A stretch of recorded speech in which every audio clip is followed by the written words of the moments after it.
What's up, you guys? Sharon Boom here, bringing another episode of Boom Beach. Today I am very eager to show you this episode. This is some very good gameplay. You will not be let down, trust me.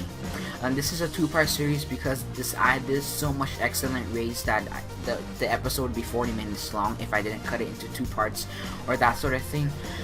But anyways, let's go back to the episode. So I did upgrade my gunboat to level 12, and that is because gunboat is very important in almost any strategy you use. They do give you an edge. Maybe it could come down to if you have enough energy to deploy a flare to direct your troop to a certain area, and that can determine if you win or lose. So on my base, I have lots to upgrade. I even have a level 4 residence that I didn't even upgrade, and that's probably because I want to spend my resources on the big upgrades, or else it will get raided and stolen. So I do want to upgrade that. It's kind of embarrassing. I don't like to look at that on my map. But yeah, I do have a lot of upgrades that I need to do, so raiding with the tanks, getting lots of resources will be really helpful. So without further ado, let's get on and raid. So as we look at White Snake, we see that his base design is poorly laid out. He has lots of unprotected buildings, and as I mentioned like a million times, you don't want to have unprotected buildings. But if you're raiding, you want to look for those unprotected buildings because that does give you a big edge. And so he does have a boom mine, but that shouldn't be a problem because I should be able to take that out with my rocket artilleries and barrage. So I did deploy those two barrage to get rid of those boom mines, as well as some defensive structures. Boom mines those double damage to tanks, so those are a big threat to tanks. And after I take out the boom cannon, it seems like everything should go smoothly, except for maybe the sniper tower that might deal quite a bit of damage because of the fact that tanks take forever to move. So the sniper tower might have enough time to pick off a tank, but that doesn't look like it would happen. As soon as my tanks take lots of fire, I'm going to flare them to the right side of the base and let them destroy these unprotected buildings. I could just let them go for the headquarter right away, but I'm here to make I want this raid to make a point that you don't want to leave those unprotected buildings, and that his base design is poorly laid out.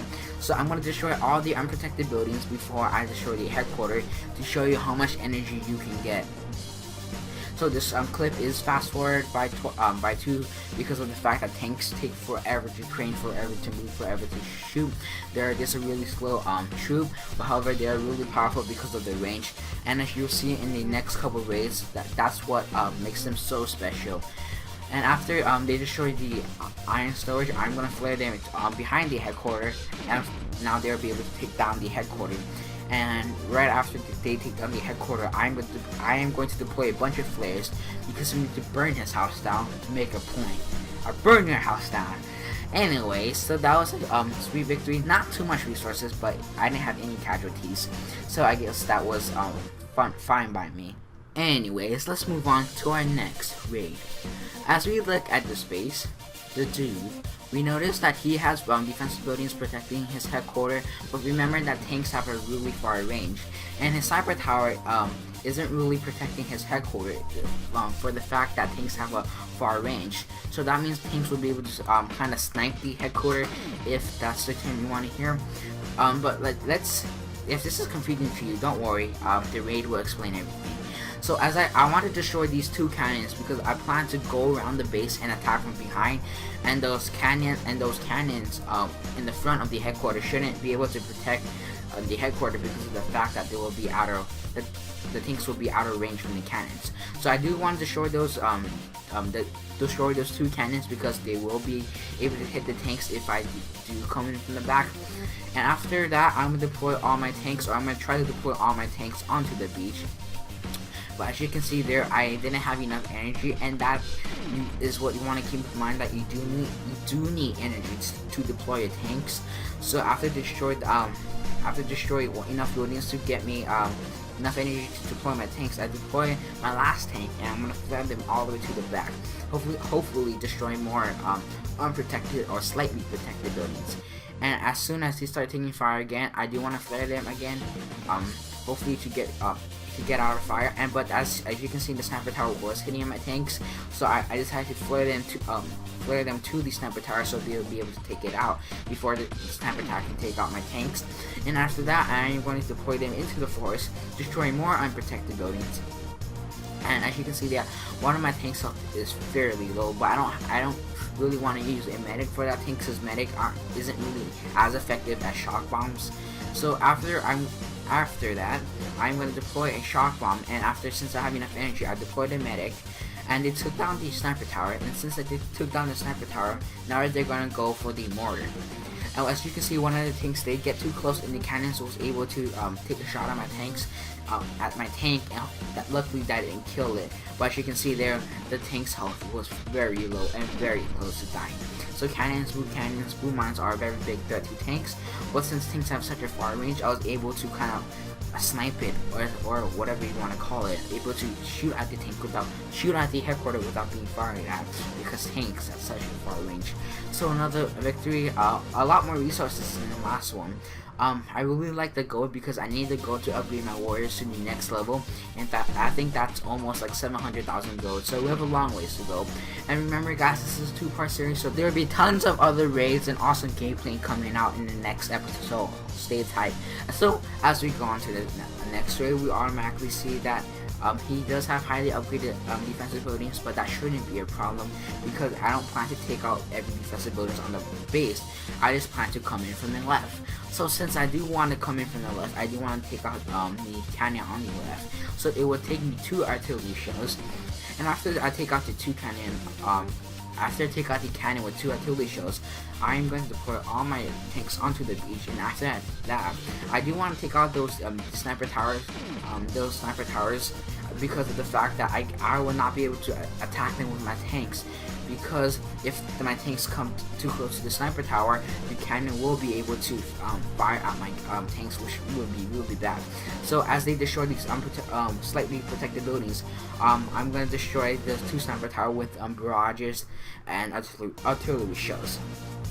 So as you can see there, one of the sniper tower is doing a lot of damage on my tanks, but luckily I was able to take it down. And after that, they're going to take down the machine gun, and after that, they should be out of range from all defensive buildings. So again, as I mentioned, the tank's range is what makes it really powerful and really strong. But however, with this, that means they no longer can be used as a shield. So this raid goes down. A lot of victory signals to burn down his house. Another sweet victory. Lots of resources. I'm really enjoying the resources. I really need gold. The wood and everything else would be nice, but I'm really looking for the gold because I need the gold to upgrade my warrior. So let's go on and do our final raid of the day. We will have more epic gameplay coming out in part 2, but this will be the last raid for part 1. And as we see here with this base, he does have those 2 cannons on the side of the headquarters, but that shouldn't be a problem. And after we take it, the 2 cannons out with them one with 2 artillery shells and another with the barrage, we are then able to deploy all our tanks onto the beach. And after we deploy all our tanks onto the beach, they will go ahead and destroy those slightly protected buildings. As I mentioned over and over, you always want to destroy slightly protected or unprotected buildings because they really do give you an edge in the battlefield. So as we are destroying these machine gun and mortar, one of my tanks health is getting fairly low, so I am going to throw a shock bomb and flare them to one of the sniper tower, as well as destroy the other sniper tower with a barrage. And after they do a little more cleanup, it will all focus on the headquarters. And after that, it's just a matter of time whether or not they will be able to take it down. And as you can see here, I did drop a medic just to see how much health it would, heal the tanks. And as you can see, it didn't heal that much. So as I mentioned before, you probably don't want to use a medic, but rather will want to use a shock bomb. Nevertheless, this raid was an excellent raid, no casualties. More raid like this will be coming out in part 2, so make sure to stay tuned. Well, that's all for this episode, guys. I hope you guys found this episode enjoyable and fun. Please don't forget to check out my other videos. Please like, comment, and subscribe. Make sure to stay tuned for my part 2. If you enjoyed this episode, you probably would enjoy part 2, so make sure to subscribe and stay tuned for that. This is General Boom. Thank you for watching, and don't forget to boom on.